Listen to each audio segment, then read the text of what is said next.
sold my name. And I found out what it was about, but I'll tell you, it's brilliant. Well, it definitely wasn't about. Definitely wasn't trying to steal the name. It just kind of coincidental, I guess. Well, I mean, it's common, and that's why I tried to trademark historic autographs, and I couldn't because it's too common. Too common. Okay. But if you stop and think about it, what I see now, and what I get a lot of calls. I mean, I get people calling me all the time on my cell phone because they search historic autographs and find my number, and they're just so happy to see product out there about history. Yeah. Because so much of the business of the hobby has been dominated by sports. I mean, look at with COVID and everybody being inside.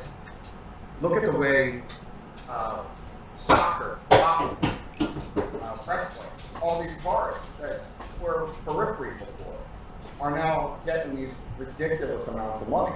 I mean, Pele is the greatest soccer player of all time, and probably 3 years ago you could have got a card for a couple of $1,000, now they're 50. Oh yeah, I mean, I remember getting 16 by 20s and jerseys and really cheap.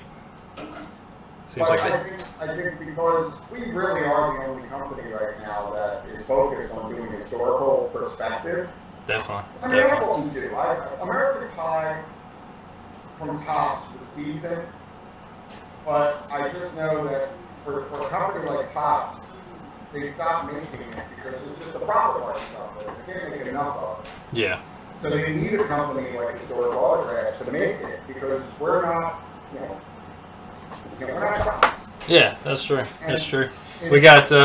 Sorry to cut you off. I'm just gonna click live now. We're gonna be going live. And, we'll be up very shortly. All right. Looks like we're good. What's going on, everybody? This is Historical Autographs Live. This is our show, first show, number 1. We got Kevin here, the owner of Historic Autographs, and he's going to be answering some questions later on today. We got a few different topics we're going to be swinging in. The new release coming out, 1945. We're going to be talking about nationals, some company updates or new releases coming down the pipeline. We got a couple products for the giveaways here in the group that y'all signed up for yesterday and today, leading up into our event tonight. And then we got some questions that y'all had, and we can throw in some more questions if you have them. I know we got quite a few people jumping on now. We got 15 now on Facebook and some more on YouTube. So it sounds like they're streaming in. So what's going on, Brandon, Riley, Chris, everybody out there? What's going on, Greg? All right, looks like we'll go ahead and get started. So anyways, Kevin and I were talking about his company is one of the only historical companies out there now making products, and one of those new releases is 1945. So Kevin, if you which is actually releasing very soon whenever we get the product, which will be probably Monday. So that's a good news for all those people out there. I know we're breaking about 3 cases of hobby and quite a few blasters. So if you want to go ahead and talk about that product for us, that'd be great. Well, I'll start by telling everybody that's listening. We tried our best. I explained to Gary earlier today. We were 3 days late getting our insert from one vendor to the vendor that packs everything, and that caused a 5-week delay in getting the product out. The product has all been shipped. I thought Gary might have them today, but he didn't get them today, so we should get them Monday. But they will be trickling in, and I've informed everybody that it's receiving them is release upon receipt. So as soon as they get it, it's live. You may have noticed if you look on eBay, there are some boxes, hobby boxes popping up. Everything is shipped at the same time, or within a couple of days. I tried to get the West Coast out earlier, but my vendor does that shipping. I don't, so they did the best. But it is live. Start seeing it coming in, like I said, I do hope Garrett gets his one on there so we can break it guys. As far as the next one, go ahead. Well, like I was just going to ask your thoughts behind the product and kind of what y'all, your thought process was in creating the product as well as the implementation of putting it together. What I try to do I'm really the idea guy. I don't do a lot of the designs. I have a design team that works on that. The idea behind 45 came rolling off of 69. When we did MT 69, it was a 50-year anniversary, and that was just one of those impactful years in American and world history. And then I said, okay, well, 70 doesn't work, except for the fact I was born in 70, so it's impactful to me. And I started looking at other numbers. And this was in 2020 when I wanted to put it out. We all know how that year turned out. But that would have been the 75th anniversary of 1945. And then we started looking at everything that happened that year, and we thought, this is the year that we should chronicle. We should give a perspective, not just on what happened in the military, but if you've seen the checklist, it has everything from entertainment to sports to fashion. And then we started implementing new things. I hired in 3 staff artists in drawing art. It's just their modern interpretation of what the car should look like. So of course they're all one-on-ones because they're all hand drawn. We then looked at other types of inserts. Did all of that. 2,000 autographs. 1945 was easy because we did the military and we did baseball. So we had Jackie Robinson. We were going to put Jackie Robinson in all 3, but went missing.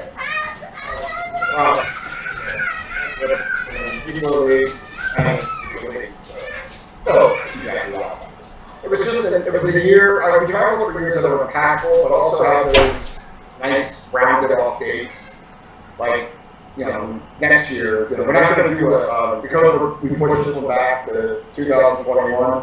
We don't know which year we're going to do next year, but I'll take suggestions too. I mean, that's the thing. I love hearing what people have to say. And they're like, oh, you should do this year because, and not very well maybe the year June.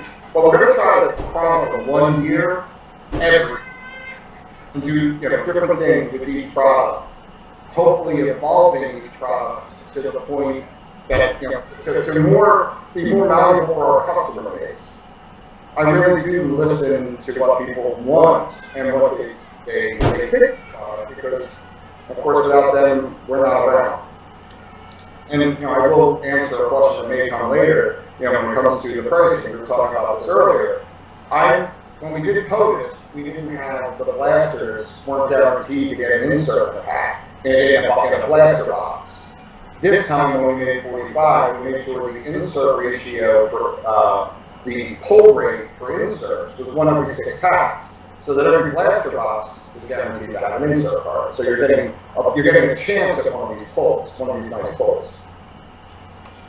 Well, with the blasters in, that's a 50-box case. Is that correct then? Yes, it is. Okay. Okay. Awesome. And then also with the, I guess, checklist. Is there a checklist that'll be coming out, or is it just a? I will have it published Monday. We'll probably backtrack on a lot of these things. And Garrett, knows, I spoke to him earlier today. My staff has worked 2 12-hour shifts getting product ready that has to be released to the national.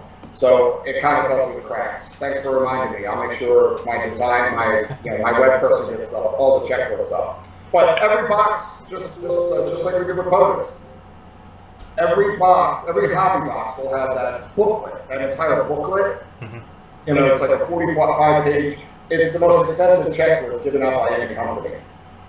No company puts a book in their boxes except for us. Yeah, I enjoyed those booklets from the POTUS Premium. Kind of, had the huge booklet and had the kind of checklist in there as well. Only a hobby. Oh, and I don't know if you should know this because we have it on the solicitation. One of the things I'm most proud about the hobby boxes are the 5x7 crack and peel holograph stickers.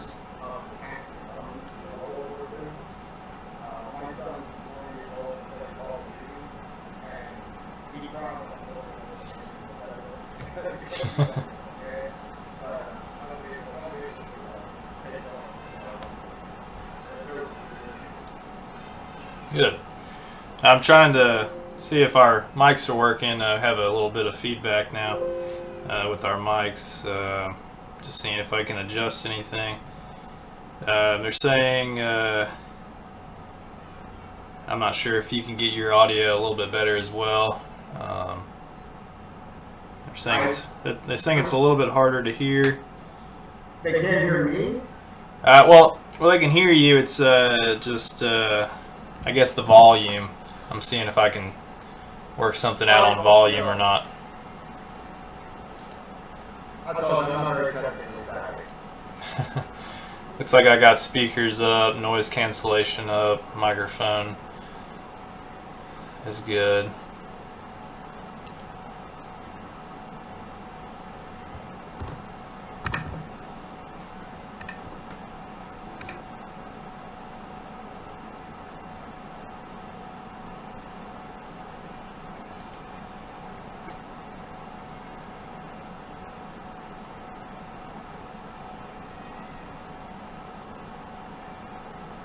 Says my audio is fine, Kevin's audio is an echoing situation. That's strange.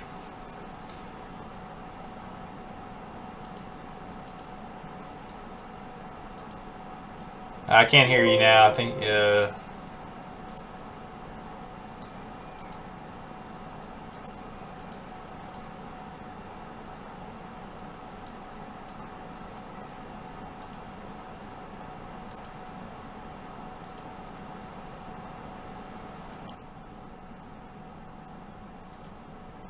Alright, testing guys, can anybody hear me?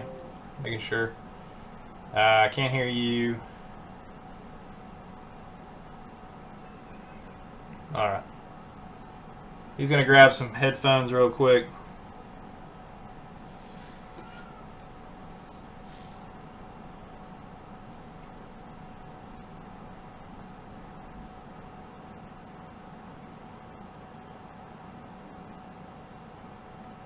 This is why we have our first show, guys. We're trying to get all the kinks out. It may be on my end on something I'm not doing correctly on the stream.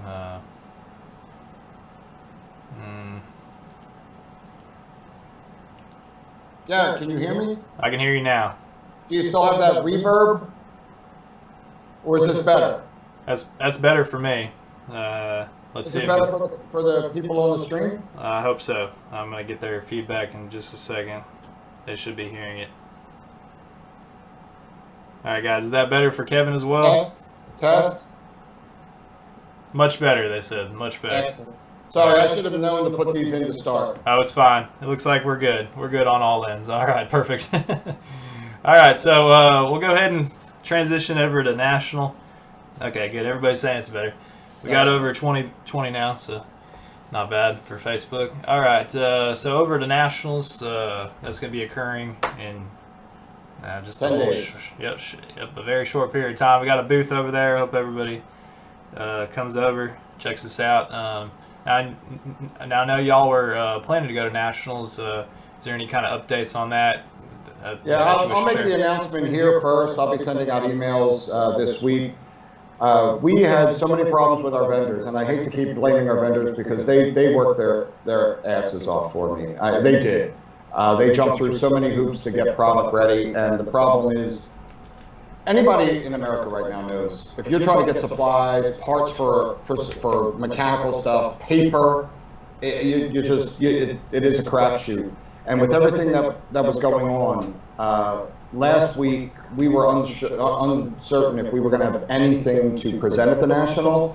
So we did end up selling our booth to Blowout, one of our distributors, because they needed the space and they were going to be able to utilize it. But that does not mean we're not going to have a presence at the National. We absolutely are going to be there. I'm going to be there. I'm on the main stage Friday. We're going to have stuff to give away. I'm probably going to be at your booth a lot because I have no other booth to go to. But, you know, we're still going to be there.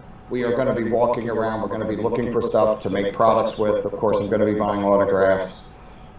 So although it's not ideal that we're not at the National in a booth sense, I mentioned this to you earlier today, Garrett. I didn't want to be there with an empty booth because that shows like we're not doing anything. And because of that fear, I sold my booth. And then I told you, things are so up and down. That was last Friday. this Friday, we found out not one, but both the products we wanted to have done are going to be done. My staff's been working 12-hour days the last 2 days to get them done.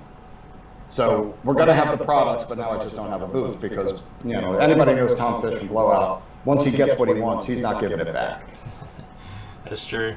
So do you have any like promos or product you know that you plan on doing or Well, when you that was the one product I was telling you about. It's actually, I think, how you started really getting involved with historic autographs was we did a product a few years back called Goat, and this was one of the products that we were going to do at the National. Now, if you look at it, you know, of course, it's the Michael Jordan edition, and these boxes, there is a sealed pack in there, and I was telling you earlier, there are 8 cards in there. They're all vintage cards from the late 80s to late 90s. I think 2001 may be in there. And then 1 modern rookie card.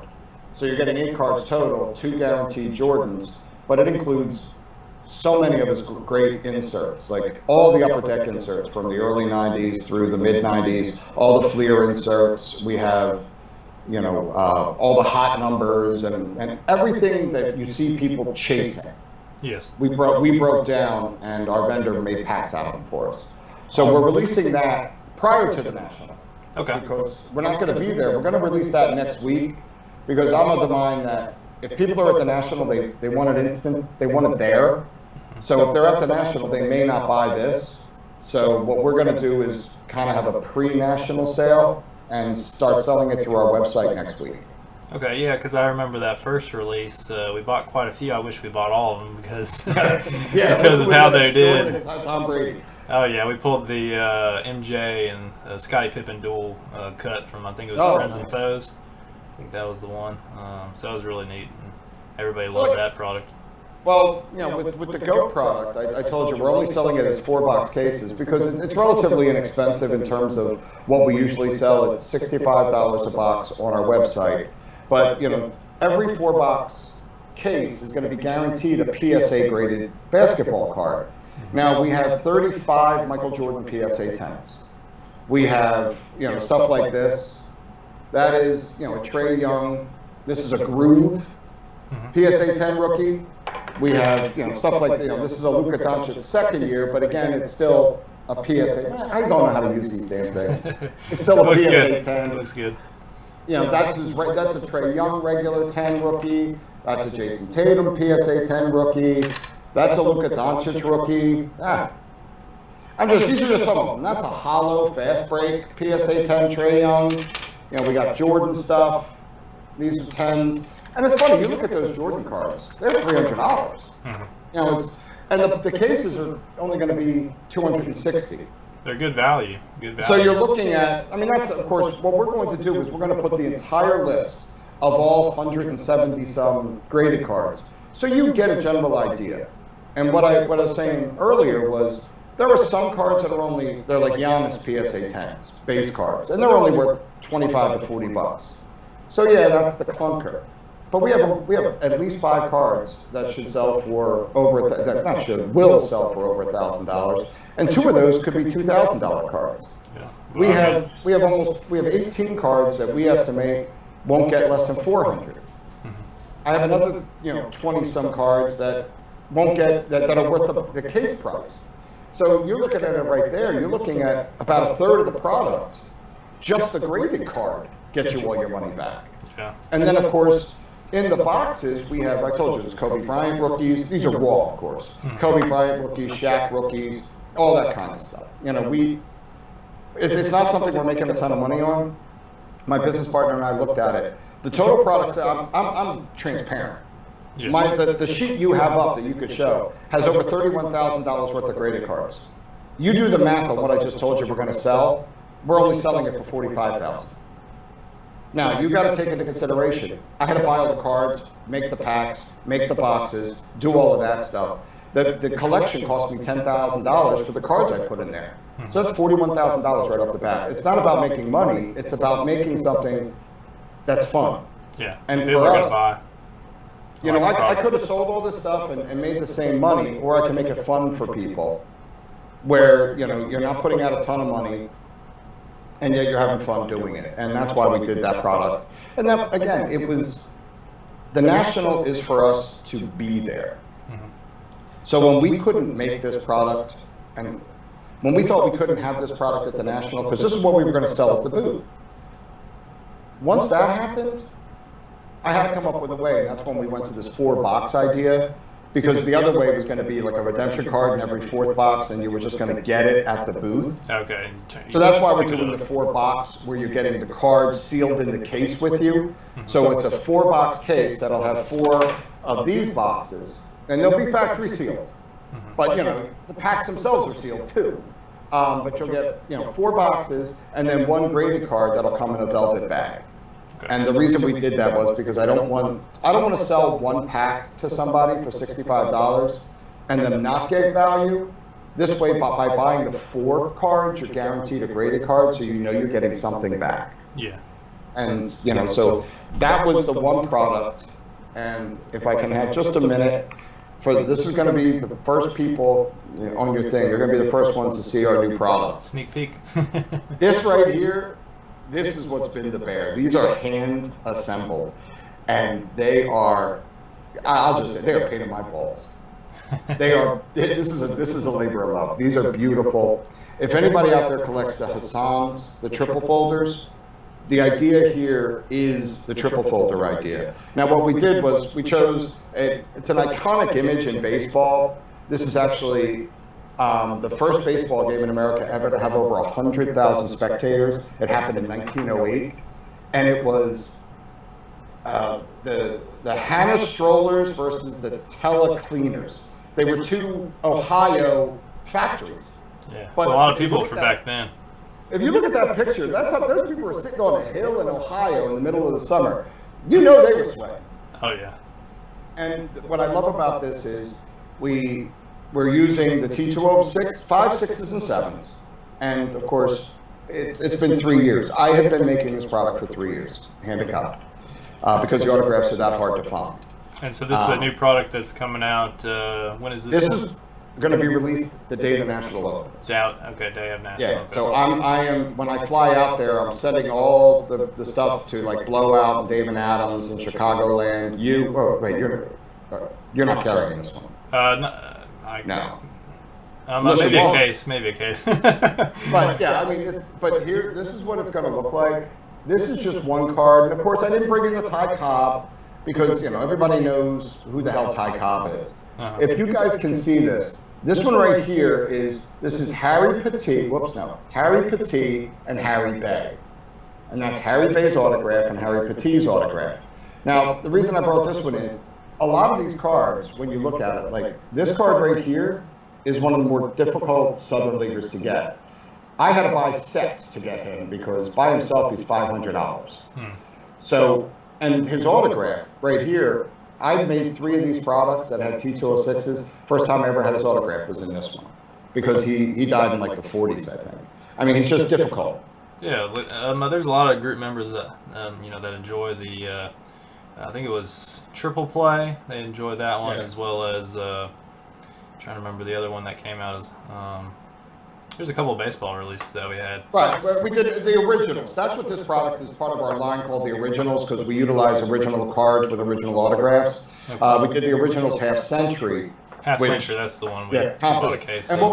what we did with this one was the other card is going to fold out, but this one, as you can see, has 4 T cards in it. And each T card is authentic. And like I said, if you know the T cards, you'll see the one right here is Mordecai Peterson, Tenio Brown, one of my most favorite names in baseball history. And the ratio was supposed to be, you either got one, you know, 50-50, but as it turns out, I wasn't able to make the ratio exact. So I think the ratios as they stand right now are 52% of them are going to be what we call the quad card, which are 4, T cards, and then 48 are going to be the other one with the 2 autographs. Okay, there's there's somebody asking what's the name of the product. They're pretty interested.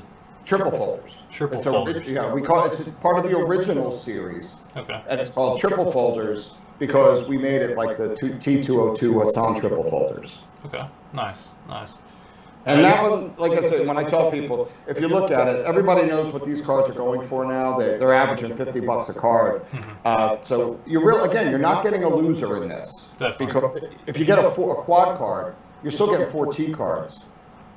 It's one of those things that it took a long time to put this one together. Well, vintage is the way they go, as some people say.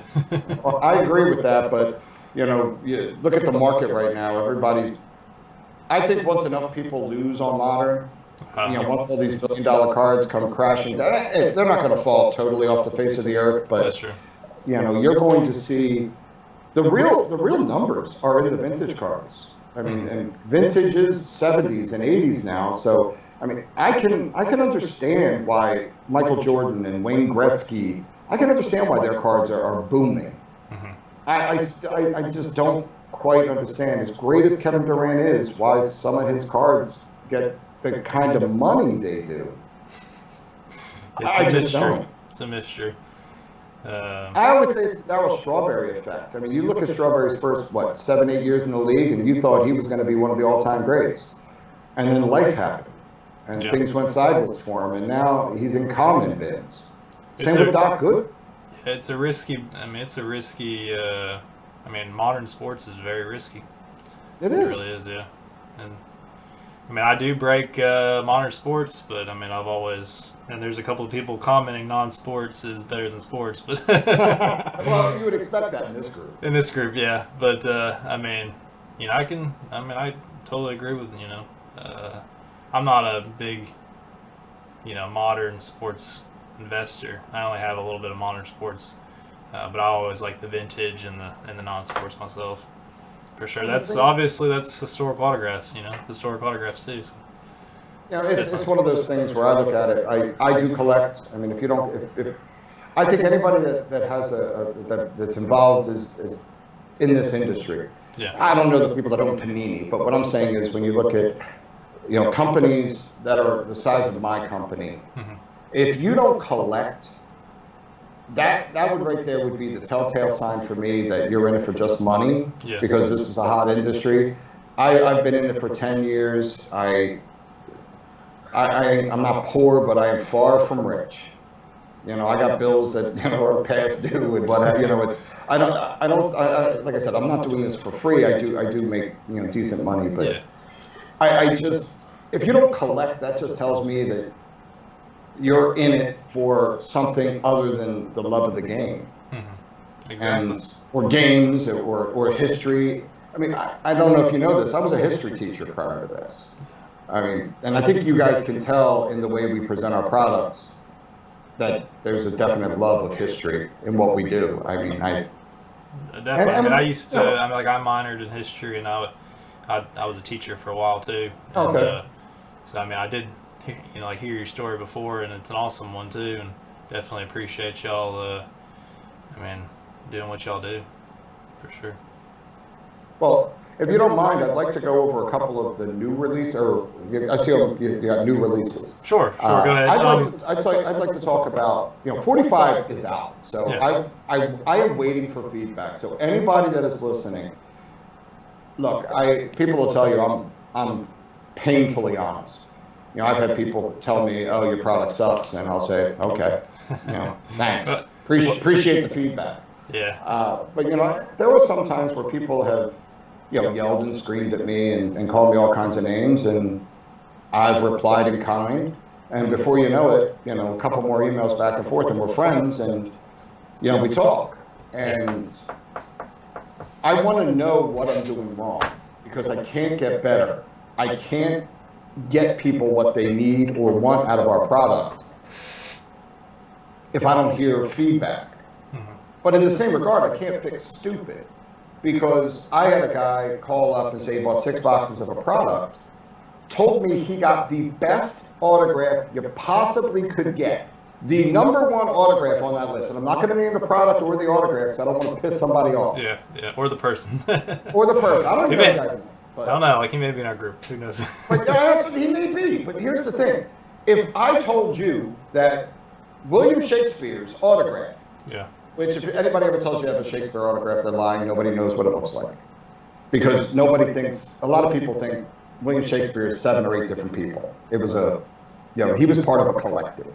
But that being said, they say they got Jesus Christ autograph, the best autograph you can get. And he pulls that autograph. Yeah. And then calls and bitches about the other 5 boxes. And it's hard to listen to somebody straight-faced when they already hit the top of the mountain.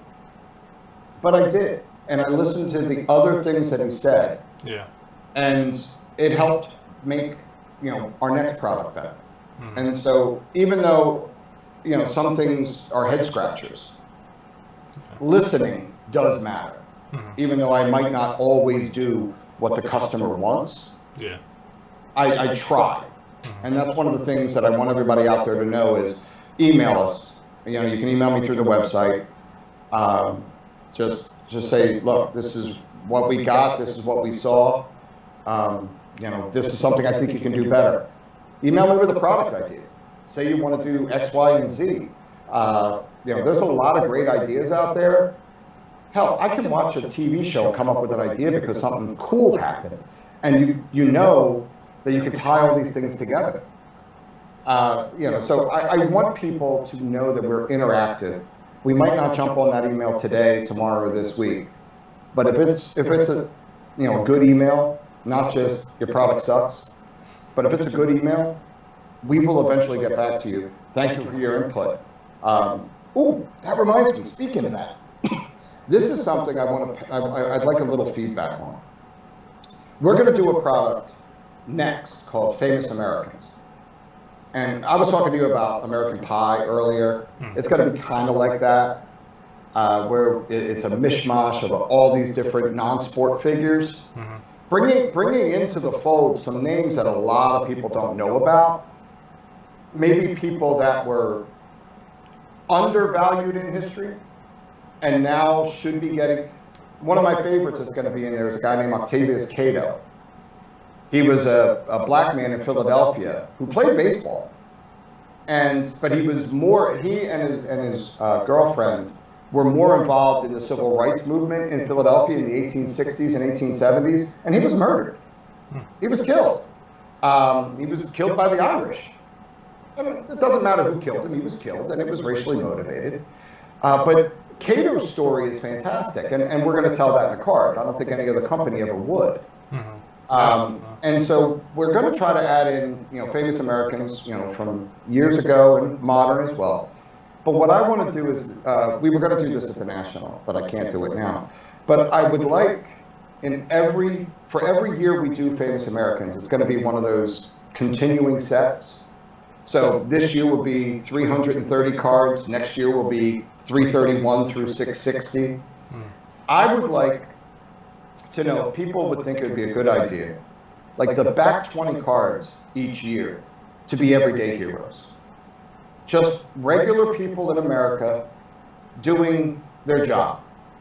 And they don't need accolades or get accolades, but maybe it's somebody that has done something in your life that's inspired you, and you just like to get them a card. It'd be kind of neat. I think that'd go over pretty well. And I think it's a personal, you can really personalize it. And, the last 20 cards in the set, the last 100 cards in the set would be kind of short prints. We're going to do it, we do it anyway, where they're shorter printed. And I think that would help. You think about it, it's already short printed. And John Smith in Iowa got honored with a card, and it's already short printed. Well, all his friends and family are going to buy the card, so that does add value. That's true. Because it's kind of like if you want to buy, complete the set. Oh yeah, it's just like Grand Slam collectible guy who owns that shop. He had a card in I think it was Topps, Allen and Ginter, and I think somebody bought like almost 200 cases trying to get his card, and he had a bounty on it where he would pay like a couple $1,000s if you pull his card, and he would buy his own card. It's kind of neat. And that may eventually happen. I don't think anybody would spend 200 cases for me. But autograph. Yeah. I just want to do it so that nurses and doctors and first responders, in times of need, we respect these. We show our love in it. I'd like to do it for teachers and anybody that that you believe, that you personally Mhm. believe does, hell, it could just be a stay-at-home mom that raises 3 kids, but make sure that ship is right every day. Mhm. That's to me is an everyday hero. Yeah. That mom at home that makes sure, everything is, the house is in order, that, if that's her job, if she's a stay-at-home mom and that's what she does, there's nobody honoring her for that, but we could. Yeah. And, I'd like, if anybody's putting up feedback on that, I'd really like to know what they think of something, like that. Like, Yeah. is it something that they think is, because I think you can tell by looking at me, I'm a genuine person. I genuinely want to do this to make people feel good. Oh yeah. Because me printing them and putting it in the packs, I don't make any extra money. Whether or not that person is John Smith from Iowa, who figured out a way to, irrigate his land better and help save farms. Mhm. I don't make any more money if it's that or Abe Lincoln. Mhm. I mean, I make the same amount of money. I just want to do stuff that people find cool and they want to collect. Oh yeah. Well, we got definitely. There's especially in the questions we have so many comments about different product ideas and stuff like that too. And if anybody wants to comment on this idea he has as well, go ahead and definitely. It's drop called a comment. Everyday Heroes. Everyday Heroes. That would be the subset. Subset. Everyday Heroes. Everyday Heroes. Okay, yeah, definitely comment below or on YouTube, and we'll give that feedback to him. He said, "Would there be? We have a few feedback coming in. Would that involve some kind of nomination application process?" Yes, we would have that on the website. We would probably set the limit at 50 per year. Okay. Because I don't want to have to go through 10,000 applicants. Sure. And from those 50, I'm sure I can find, well, maybe 100, but I'm sure I can find 20 very worthy people. But it would be at our discretion, Mhm. and there was no money involved. I probably would have some kind of boilerplate.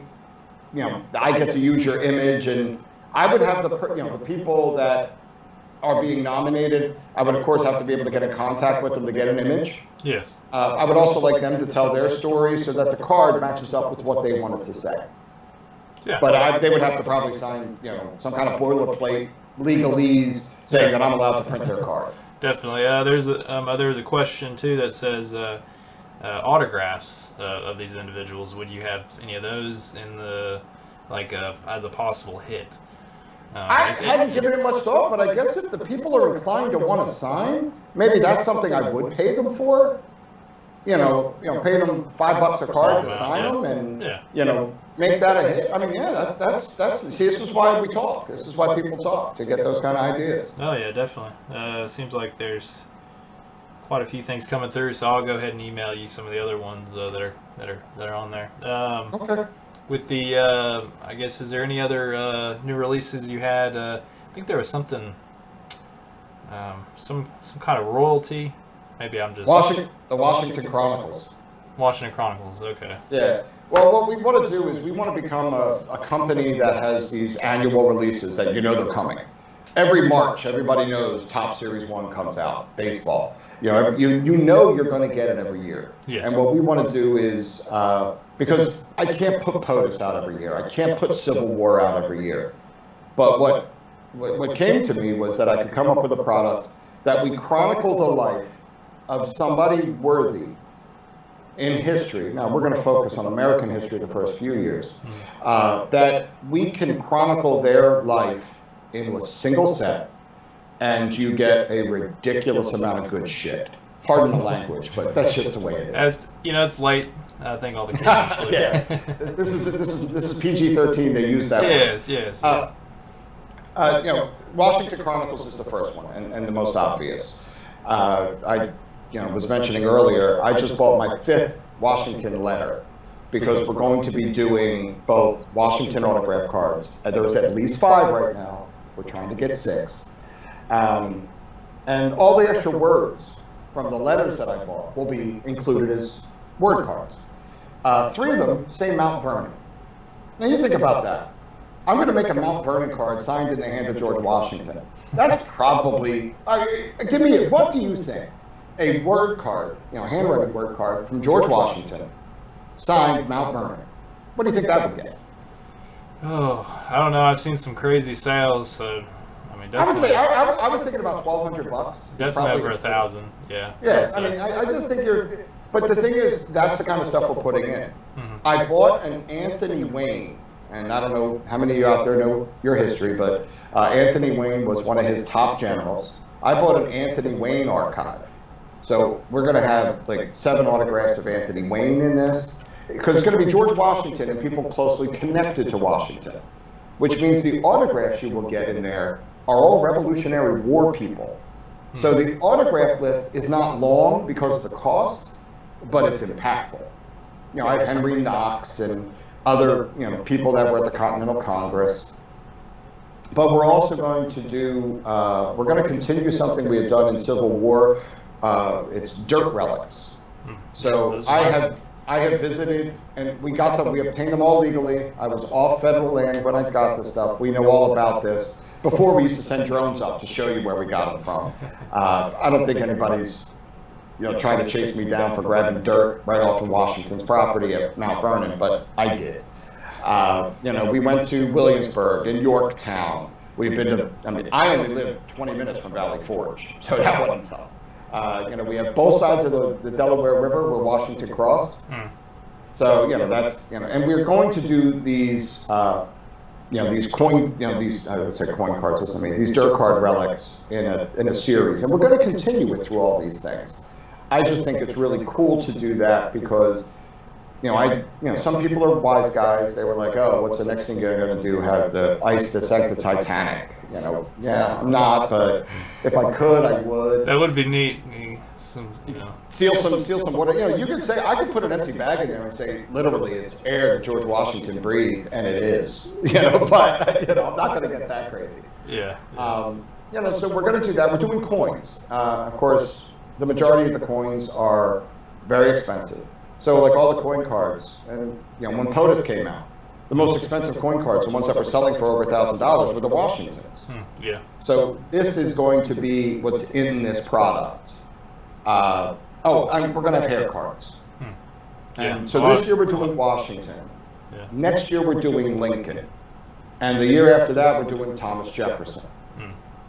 And just so everybody out there knows, Historic Autographs has purchased the largest known lock of hair from Lincoln. And we bought the largest known lock of hair from Thomas Jefferson. So there are going to be a lot of brand new hair cards for those two guys in those products, because it's, you know, it's just, it's worth it for us to do it because it's going to make the product incredible. Definitely. I mean, and that's what everybody's really chasing too on those hair cards. There was a post, Steel City actually posted it. They had 6 cards up. They said, which one would you choose? It was your card up there, had the Washington hair card, and had 5 modern sports cards. And your Washington hair card outperformed them all. So I thought that was really interesting, and it was funny how that worked too. I haven't seen it yet. I don't know if it's ever going to come to market, but I had a collector who bought, he bought 6 cases of POTUS Premium. That's 18 boxes. But he called, and this is a man who bought 6 cases, so he's got money. Yeah. He said he went to tears. He pulled one of the 3 Jefferson hair cards. There are only 3 of them. He got the one from the POTUS Premium. There was one in the POTUS Wax, and there was one in the written word wax. So, like, but that card, there's only 3 of them. Yeah. And if Washington and Lincoln are 1,000 and 1,500, and they have 132, 100 for one and 32 for the other, Yeah. what's one of 3 Thomas Jefferson going to go for? But yeah, we have a whole new design at 45 for hair cards. I didn't mention that earlier, but 45 has hair cards of Eisenhower, Kennedy, LBJ, and Nixon. And if you look at those are done in red, white, and blue, and they're all pretty. Somebody had a question, I guess, on the Washington Chronicles. and they said it's an awesome product. Will it have base cards as well? I'm Yes. guessing it will. Yes. There'll be a base set, and we'll do the Auroras.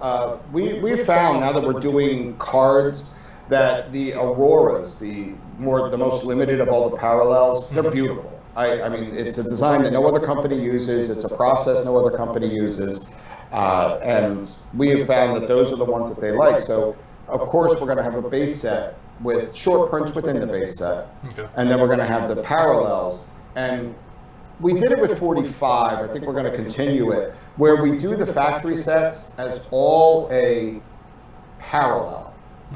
We have 3 levels of parallels. We call them Radiance, which is a metallic finish. Oh, I'm sorry, it's a high gloss finish. We have Alloy, which is a metallic finish, and then we have the Auroras, which is this process that only we use. Okay. And Yeah, so- but I saw some of the past cards, that look really, really nice in the lighting and everything. Yeah, the first ladies really First ladies. pop as the Auroras. Oh yeah. We're gonna go ahead and give away some of these, open some of these products that we had for giveaways. You want to talk about, any of the older products too, because a lot of people buy these. We got these in stock. We'll have them at Nationals if anybody wants to come by our booth. Oh, that's just the factory set from the premium. Well, Yeah, I'm doing I it just like you. opened Okay, so the factory set, there's $4.99, and these came in the premium cases as well. You get 1 per case. And those are on a double stock card. That's a 36-point card. They're absolutely different than anything you get in the wax, because we did, and the reason we call it a premium set, other than the fact that it came in the premium boxes, they were done on premium stock. They're 36-point. Okay, nice. We won't crack this one for him. He wants it sealed, so I don't blame him. I kind of like these sealed too. Yeah, they should stay sealed. Well, Yeah. I see people over there, I'm gonna sell them on eBay, and they're getting $4 or $5 a card. Yeah, I said yeah. hats off to them. Oh, I mean, they go for good money too. I mean, even the sealed ones, for sure.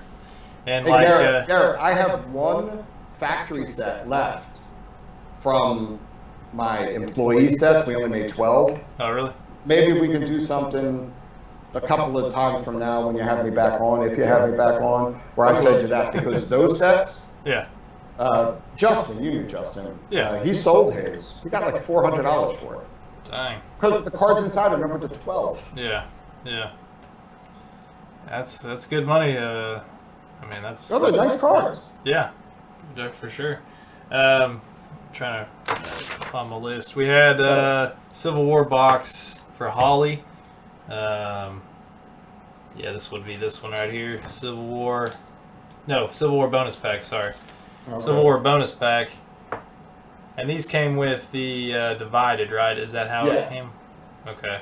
Well, what we did was at the end we had, because those were all hand-assembled boxes, we always have overrun in case the mistakes are made, people call and complain, damaged cards.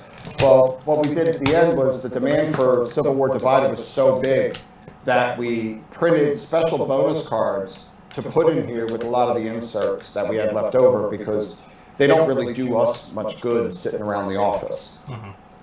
So a lot of the inserts in here are numbered to less than 10. Oh yeah, we broke quite a few. Now the packaging, I gotta say, is some of the hardest to open. It's That's really because I couldn't use my shrink wrap. okay. They were too small for me to use our shrink wrap. Got it up here pretty good. Oh. Alright. First one. It's a printer plate. Yep, printing plate. 101. Battle and Surrender, Fort Sumner. That's a nice one there. It is. 101. And we got Dred these, Scott. yeah, and these are not the autographs. Some people thought they were at the very Oh, beginning. yeah. They look Wow. really nice. Definitely get you. And these are, this one's numbered to 5. Yeah, those are the ones that came one per box, and we had them numbered to 39. But in the bonus packs, we had them numbered to 5. You could tell the bonus packs because it said bonus card on it. Oh, But yeah. as you can see, these are numbered to 5. These cards get real good money because you don't even have to show me the card, because I can tell you every one of these. I love the Civil War. Numbered to 3. Oh, that was numbered to 3. Yep, this one right here. That's Joe Hooker.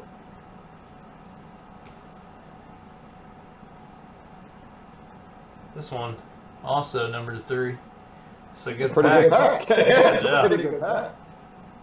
Number 3 as well.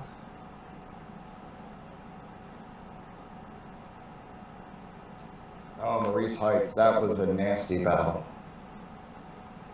And they got great photos too on these. Number 3, 3 of 3. This pack is one of the best ones we pulled. Another 1-on-1. Damn! That's a pretty good pack. Yep. This is the What back cards? of Surrender of General Stan Waddy. And then you got a And then here's our Fort Sumner insert. stamp right there. That's a pretty good pack right there. Yeah, it's a nice one. I don't think we've gotten all those low. So a nice one there going out to Holly. Appreciate you joining in that freebie. We had the mob. People really That's a like factory these. set, yeah. Yeah, people really like these. We've ripped quite a few cases pulling the autographs, redemptions for the most part. Yeah. Pretty much all of them, right? For these. Yeah, well, we had a problem with the mob because it's so hard to get their autographs. But I don't know if I told you this before. I just started buying more mob stuff because we are going to do it again. There we go. You heard it here. Yep. Well, because everybody was. I mean, there's no premium around. I've checked, and everybody's checked. There's no premium, but this looks like we don't have any redemptions on this one. No. Well, there was one for 50 packs or something like that. Yeah. I didn't have a ton of autographs. I couldn't do much with it. For sure. But you do get the. Thought we got. You get half the high numbers. You get half the high Yeah. numbers. Okay, it's in the back. I forgot. You should get something like there's gold numbered cards numbered to 50. You should get one or two of those, and you should get at least one or two of the national only cards. Okay, Like, here's yeah, one that's right one of them here. right there. Yep, Al Capone. That's a nice one there. This one goes out to Dylan. We're having a free mob. Here's number to 50. Public Enemy number 1. Dillinger. Yep, number to 50 there. So that's some nice. Yeah, you see, but when we first put this set out, it didn't sell out. I was sitting on probably half the cases. Mhm. And when I put it out, one of my advisors was like, Kevin, it's just a poor choice. Nobody, you don't put out stuff like that. I said, believe it or not, there's a ton of people that, when I was a teacher, to give my kids a day off, I used to talk about Chicago Gangland, and I'll tell you, the week following that, they listened to my lectures because they were so happy that they got to hear about the gangland fighting. And I knew that there was enough collectors out there that eventually it would catch on. And now it's, once it caught on, the box has doubled in value in a few months. I mean, like we try to hold a lot of this stuff. One of my friends has probably one of the last POTUS premiums because I really can't find any more, or else we'd bring them here and break them. But I'm sure that one guy you said that bought all those cases. I don't know if he still has them or not, but. Well, I know what he does. He waits for his family to come over for events, and then he'll open up a box or three while they're there because he wants to enjoy it with his family. Yeah, no, it's awesome. It's awesome. But he's also trying to put together the hair set. More, or else we'd bring So him now that he has the Jefferson, he says he's going to try to put the hair set together. Yeah, if I could get that, I would. I don't have, I don't have that one, but I've been trying to collect them. Well, him and Harrison are the keys. William Henry Harrison, we only had 3 out, also, or 2 or 3. I'd have to look it up. Okay. But yeah, those are the real tough ones. All right, and then we got our, we got a few of these. Let's see, the Federal League for Brett. This one's a blaster, but we do have some premium. We have some premium at our booth, and this is these are cards from the smaller They're cards too, reminiscent right? of the Cracker Jacks of Okay. 1914 and 15. When I made this, I thought it was going to take off. I really did because there's so many people that collect vintage, and we did a lot with color schemes and all. But they really do look like the Cracker Jack Oh cards. yeah, I mean they're the same size and everything. Really neat. And you do get quite a few numbers. Yeah, you got a lot of parallel cards. Yep, the orange, which are numbered to 299. We pulled we opened up a premium one a few days ago. We pulled a cut autograph, which was neat. What'd you get? And, There's some of those guys I need to buy from you if you get them, because there's Yeah. certain guys I need Here, for product. I have it real quick. I might have it somewhere around here. Well, there was a Babe Ruth autograph in it. Yeah, I don't think we pulled that one. I wish. Yeah, you might have remembered that one, right? I definitely would have remembered that one. Not too familiar with a lot of these older baseball players. That's Bouchard, Al Bouchard. Yep. He may be one of the ones I need. Oh, really? I like to buy my stuff back sometimes to put my own sets together. Okay. Like our member Riley, he bought it. Oh. He's the one that bought a lot of the 69. Probably the most 69 out of any of our members. Is that a blue one? Yep, that's a blue one right there. Nice one there. That one's numbered to 10. Washington Park. Nice score there.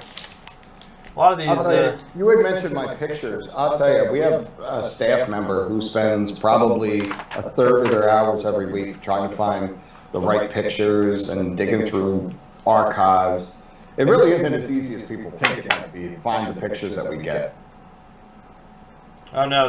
Like I really enjoy the photos, especially the Civil War Appomattox photos. I think are my favorite out of any of y'all's, because I mean, like a lot of those photos I never even knew existed. Well, I'll tell you, from that series, my favorite image is the one at Cold Harbor. And you'll see it. It's the man, the dead soldier, and he's just kind of laying there in the ditch. And it's. Oh yeah, I remember that one. That's a. It's it's a powerful image. Yeah. Yeah, it is a very powerful image, and of course, my staff colorizes them, so we only highlight. We try to highlight certain things. We never try to highlight the gore. I don't try to put red on them to make people. I'm not trying to. It was a horrific. Ooh, Chief Bender. Isn't that Bender? Yep. Number 299. Okay.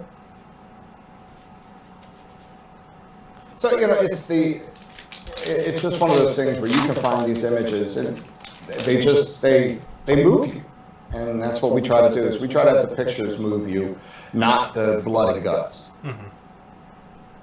Well, that other product right over here, Chaos, that was a big seller. I know a lot of people didn't really necessarily carry that or kind of break it that much. I was told when I first put it out that they were mad because I put it out in the beginning of. Excuse my wife for walking through the back there. I had my son trying to climb up the stairs just a little bit ago.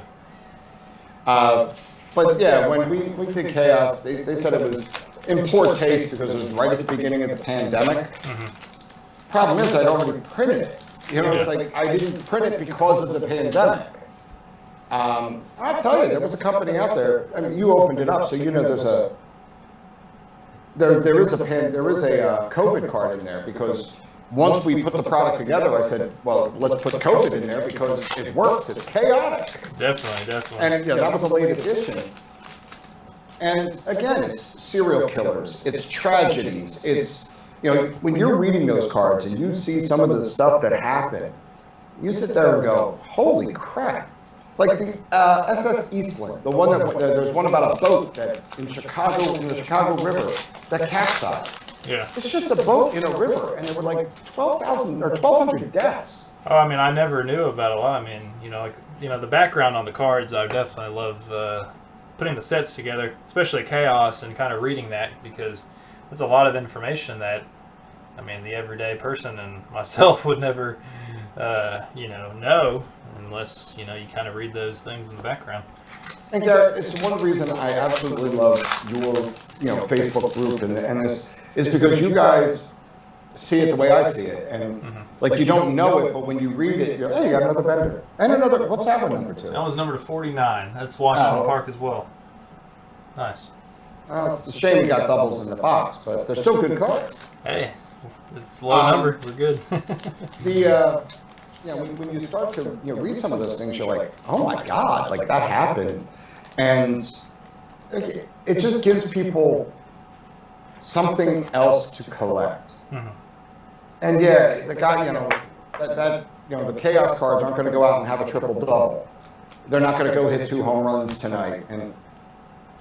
But if you love history the way I love history, it is, I mean, it's a joy. I enjoy doing, not 12-hour days like the last few days in 90-degree heat, Yeah. but it's a joy building these things and coming up with these ideas. And hey, look, they're not all home runs. I liked the product you just opened. I liked more than most of the products I put out up to that point, because it was telling history. It was, the Federal League doesn't get a lot of love.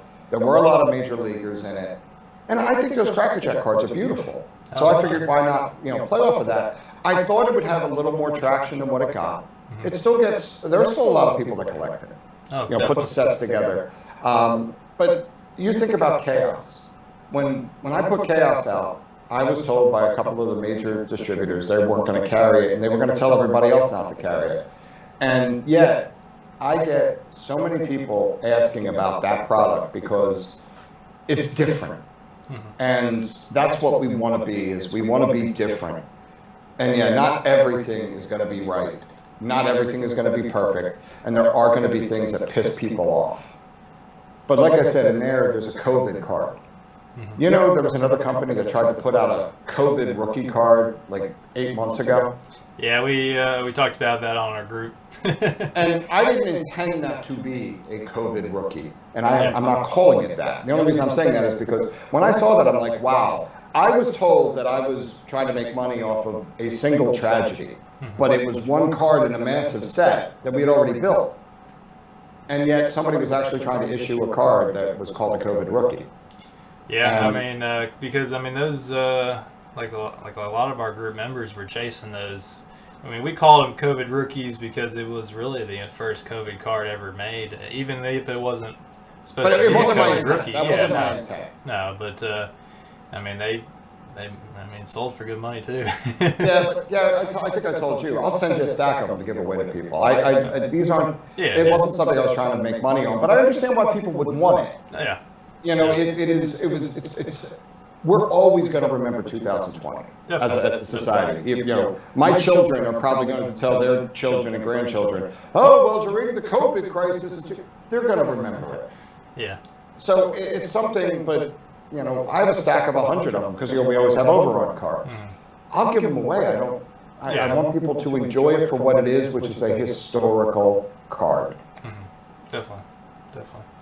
All right, we'll go ahead and bring up some of the questions because yeah, it is after 10. Yeah, we just. I told you I could talk all night, Garrett. We'll have you all night, but obviously you worked a lot today, so we'll cut you some slack here. Our first question, it's going to be from Mike. It'd be cool to know more about the development process, unique set. Well, actually, kind of just went through that. Chaos. That's his favorite set. He actually was wondering if you could build another one, but add more hits or autographs possible. And you can tell Mike, we learned from Chaos to doing the next product. We actually have a product coming out that's kind of like Chaos in terms of setup, but it's going to be called like History of Tech. I'm doing a technology product, but if there's a real interest in doing another product, I don't want to do just serial killers. But there is a laundry list of crazy sons of bitches out there that I can make cards for. But I want to add in other perspectives. One of the things about Chaos was that at the end, notice it says serial killers, natural disasters, blah blah, and hope.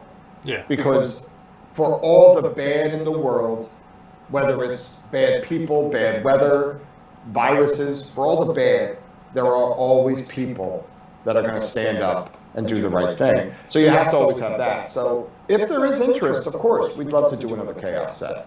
I just hope that it's not COVID 2022 and people yell at us. Definitely don't need that again. Here's Ken. He was wondering about products in the political arena. Products like Chaos, 1969 were fun products that are kind of inexpensive, maybe in the political arena? Was there any thought into those? I'd like to stay away from the political arena because it's political. Mhm. I have my political views, and everybody does, have their own. Yeah. And if you notice, when we put out our product, I mean, you could take a quick survey. I don't think anybody can tell what my political views are from my products. I can't. And that's the way I like it Yeah. like that. I thought one of the fun things that we did in that one POTUS, in our first POTUS set, was we had the what if card that had Donald Trump with Hillary Clinton. Because the way the first 7 presidents were, if you lost the election, you became the vice president.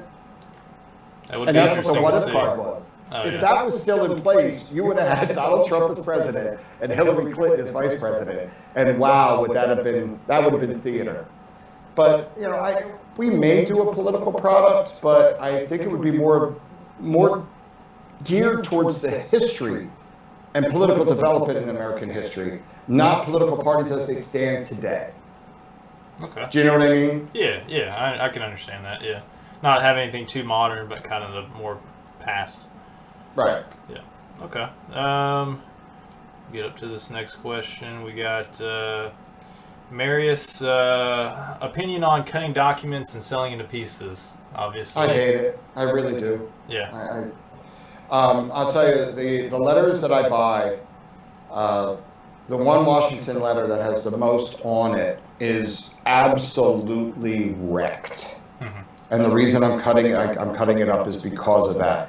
I bought 2 letters that weren't damaged, but they had farming words in them. It was Yeah. talking about. I can't say I haven't cut a document that was worthless, because they're not worthless, but like historically speaking. Yeah.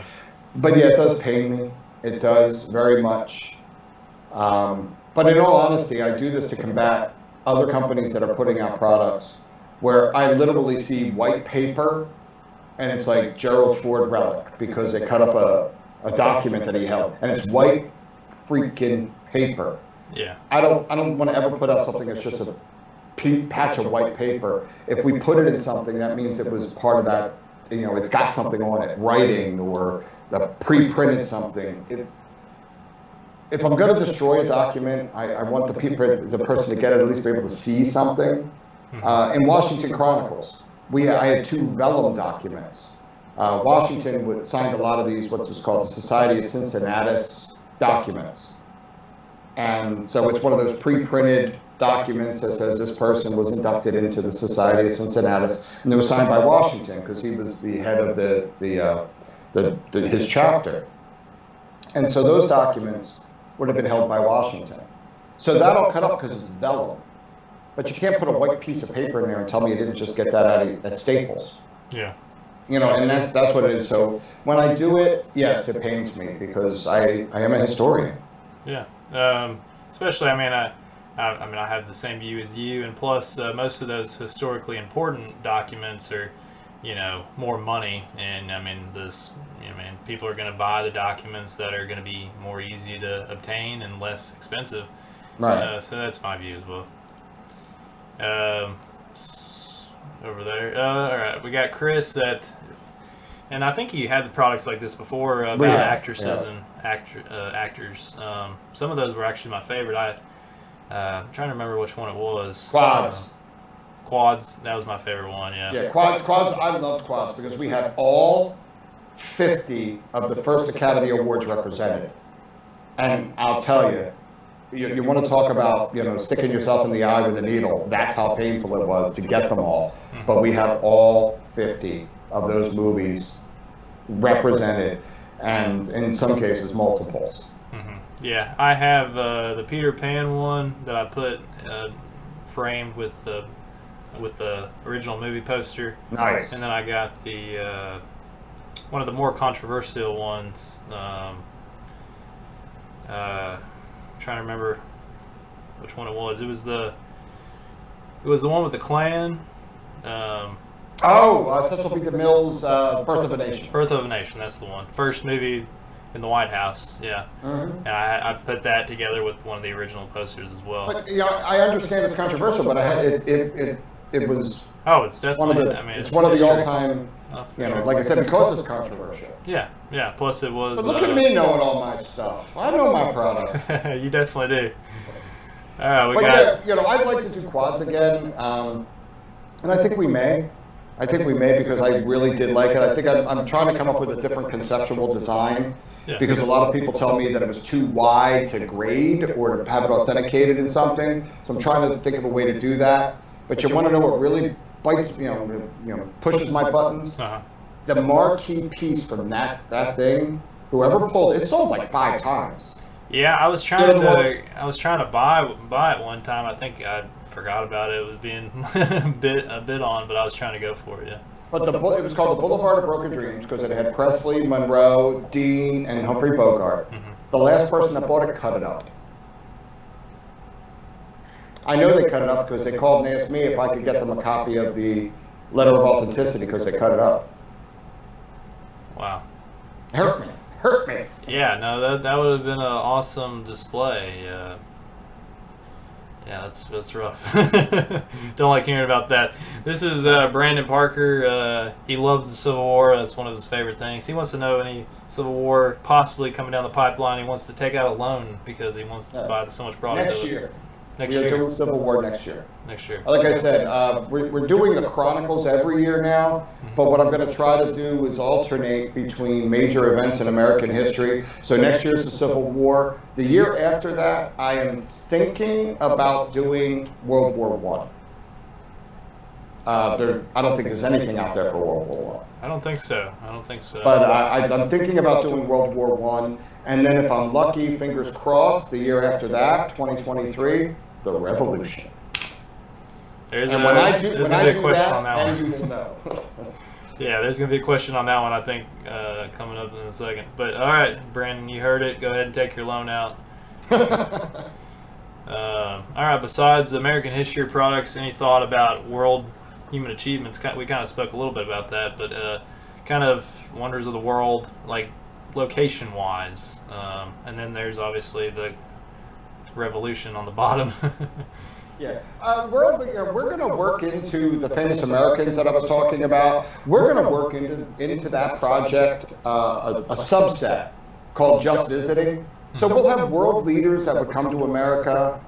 We'll also have Americans that have went other places. So I see the Berlin Wall up there. Mhm. Well, I'll have Ronald Reagan at the Berlin Wall, telling Gorbachev to take this wall down, that kind of stuff. Yeah. You know, we will start working in world events in these projects, like even though it's called Famous Americans, Mhm. it's Americans' influence on the world and the world's influence on America. So all these things are going to be taken into consideration when we make Famous Americans. Awesome. And, of course, I just told you, I'm hoping by 2023 to be able to do the Revolution. Okay, nice. We had Chris, and this is actually a lot of people's questions. They really like the inventor. Oh my! tech. I just told you, we're doing Yeah. History of Tech. Yeah. And everything that's on here will be in the History of Tech.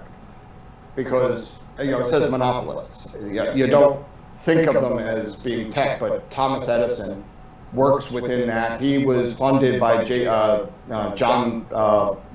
Morgan. So you have, all these things will be brought into it.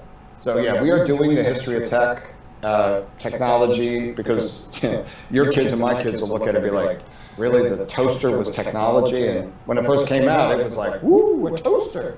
Yeah, it's gonna be pretty sad looking back. But it's what it is, and that's why we're doing. Like I said, it's going to be built in the same vein as Chaos. Yeah. We got Josh, and we had this in a few products, redemptions for full uncut documents. Well, we do that in POTUS. If you look in POTUS, I cut some documents, but we had like 40 redemptions because I just couldn't bring myself to bear to cut them. Yeah, we had we pulled a few for redemption wise. I think we about 2 or 3 of them.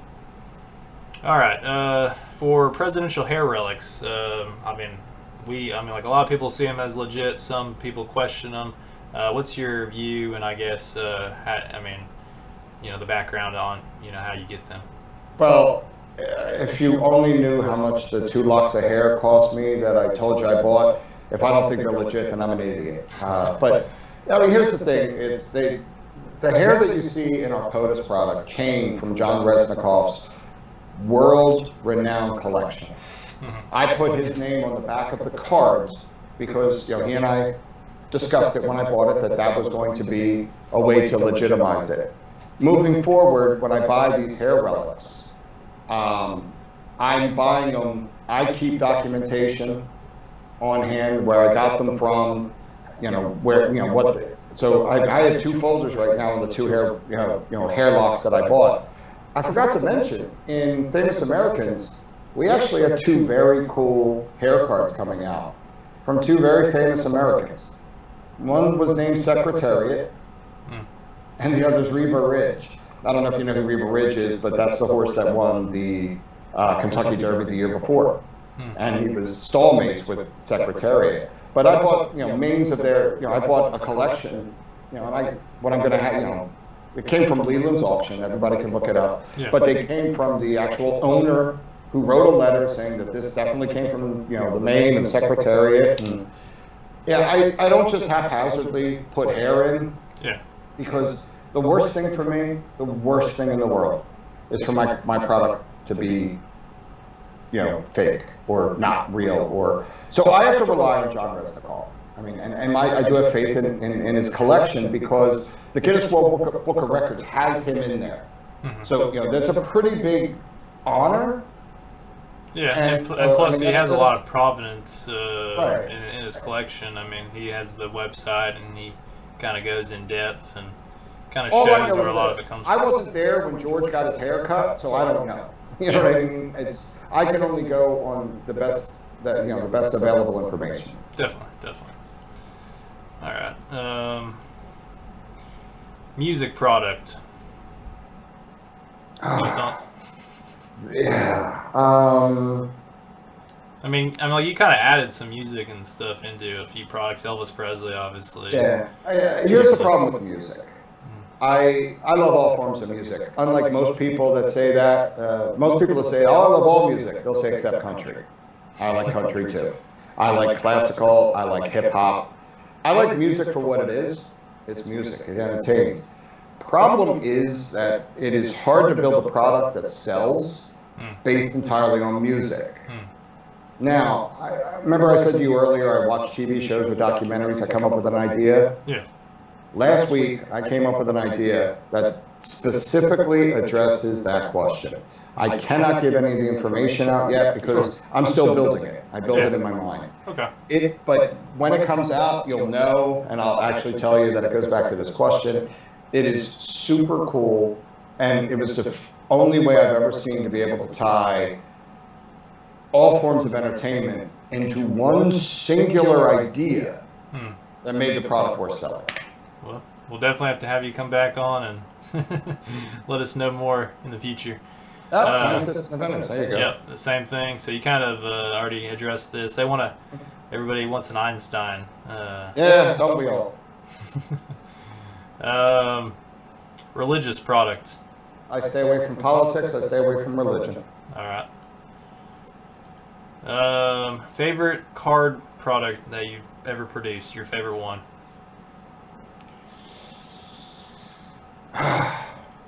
It's a tough question. There's a lot of them. It is. I mean, I know which product I produced that I hate. I made a product called Art of Football, and I never wanted to make it, but somebody within my organization bugged me until I finally gave in. It was like, it's like your wife keep asking you for the same thing, and finally like, okay, honey, we'll do it. And actually, I think we could still find that too. It is. I hated it. And I never let this person forget they talked me into this damn thing. I lost $50,000 on that product. It's not that I lost money on it. Yeah.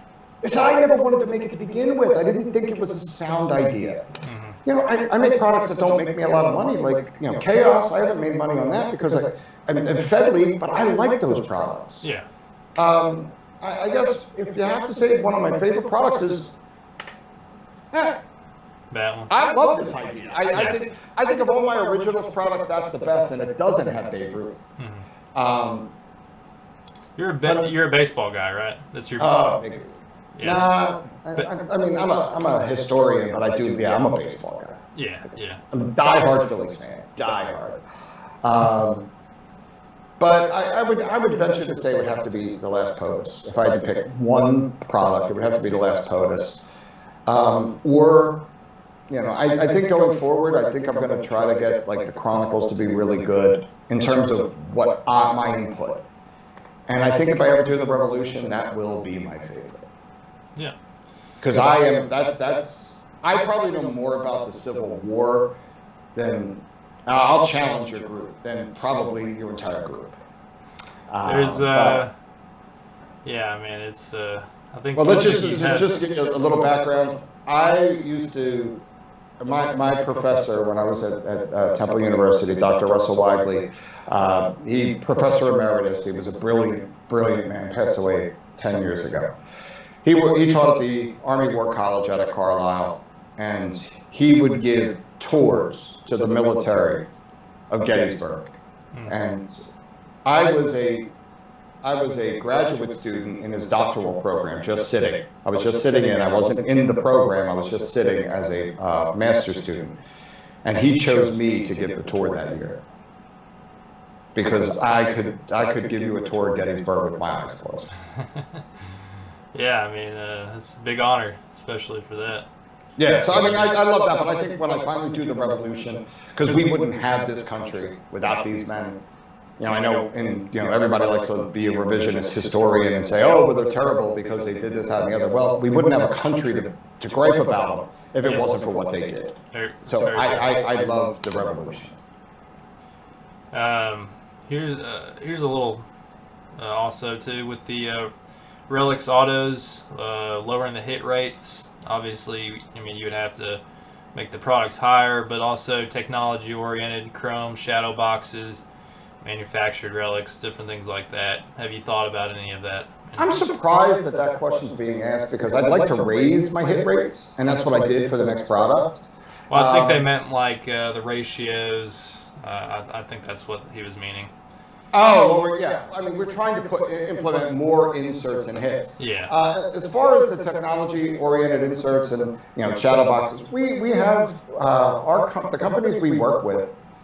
Just so they know, Chrome and Prism are copyrighted. The companies that produce those, I'm not allowed to produce the same card. That's why we came up with Aurora. Aurora, okay. Yeah, so Aurora's your... that's our version of the Chrome in it. So yeah, all the things in here, we are doing this with.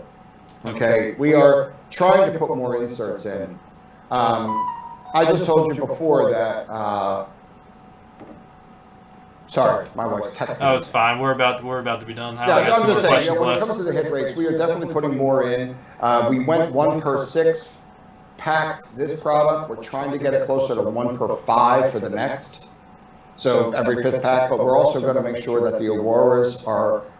We're not going to print as little. We're not only going to print 45 of each card. We might go to 99. So because the Auroras are so beautiful, and that way more of them are being pulled. Sure. All right, we had just 2 more left. One of them was a little, I guess, constructive criticism, so you can kind of deal with it. Esom want to know about quality control because some of the cuts were overly cut or off-centered in the display window. I guess you can say. How would you improve the situation? Get the signers to sign smaller. I think I know what they're talking about because sometimes they got to finagle them in there and cut them and turn them cockeyed. And I don't like it, but in terms of like Mickey Mail, to get him into some of the smaller cut cards, he just signs so big that I don't like it. I appreciate the comment. There are quality control issues at every level. We make mistakes in editing. Oh my God, you ready for this one? We have a Hugh Hefner card in the 1945 because he served in the military. Well, my name is Kevin Hefner. My staff put my last name on the Hugh Hefner card. I spelled it with 2 F's. He spells it with 1, and nobody caught it. So it's just, simple things like that. Like you see the name Hefner, and you don't realize that Hugh Hefner spelled it with 1 F. Okay. And so you think it's right because the owner of your company spelled it with 2 F's. And so the person is right. We should be, and hopefully we are getting better with our quality control. With the, I guess with the cut sizes too, is there not a way for the windows on some of these cuts to be made larger, or is it that? We have made them as large as we can. You have to have at least a 1/4 inch around to make sure the card can be made and then trimmed. Okay. And like I said, there were just some guys. I wanted to put Alfred Hitchcock in 1945. His autograph is as big as my phone. There's no way to cut it and put it in there. So, I had John Wayne, and it's another one. You ever see Wayne's signature? It's huge. Yeah. I wanted to put him in 45. I couldn't because of how big the signature is. Okay. And the cuts in 1945, they're regular size card cuts as well. Regular size card cuts. And the borders are. Depends on what subset it is. The military is olive drab. The Negro League is dark blue, or maybe that's Service First. Service First are like the baseball players that went over and the actors that went over. The Negro Leagues, they all have different color borders. Sure. All right, I'm just scrolling through, seeing if there's any last-minute comments or questions. They want a dual-signed Hefner card from you and a cut from him. You know what? I'm gonna make that card. I'm gonna make that card now. That would be pretty neat. I'll make that card and we'll give it away. Let's see. There could be. And I'll have one of my artists draw a pin-up on it for them. That's a product we're trying to work on. We want to do like the old Mutascopes. Yeah. They're very tasteful. Girls in lingerie, nothing naked, but the old Mutascope pin-up girls. My staff is working on seeing if we can do stuff that would be tasteful enough that Historic wants to put it out. I don't want to put out, I'll say it, bench warmers. I don't want to do it. Yeah. I mean, I'm not going to a strip club. There was somebody, let's see, asking about your contact information, and you can find that at Historic Autographs. www.historicautograph.com. Okay, there you go. Or they could email me through Facebook. There's a link through Historical Autographs. There you go. Just a lot of comments saying we love the World War I idea, Revolutionary War, Korean War. I mean, that's a little smaller. Right, and that would be, if I was to do the Korean War, that period, it would be 1950 to 1969. I would do both wars. A lot of soldiers fought in both. Okay. Jacob Grippin says a joint card of George H.W. or Reagan and Gorbachev would be spectacular. He likes that idea. Mm-hmm. Let's see. There were just a lot of good comments.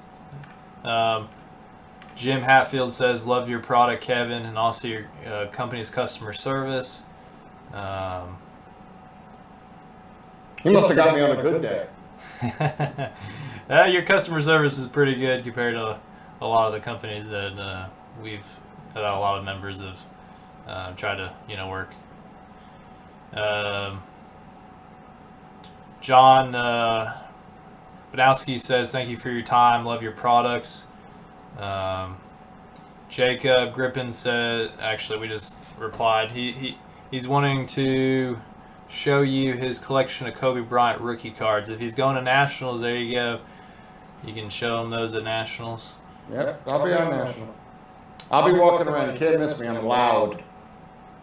All right. Looks like just a lot of comments strolling in, just saying that you did a good job and love the products and Spanish American War and Gilded Age. Just different.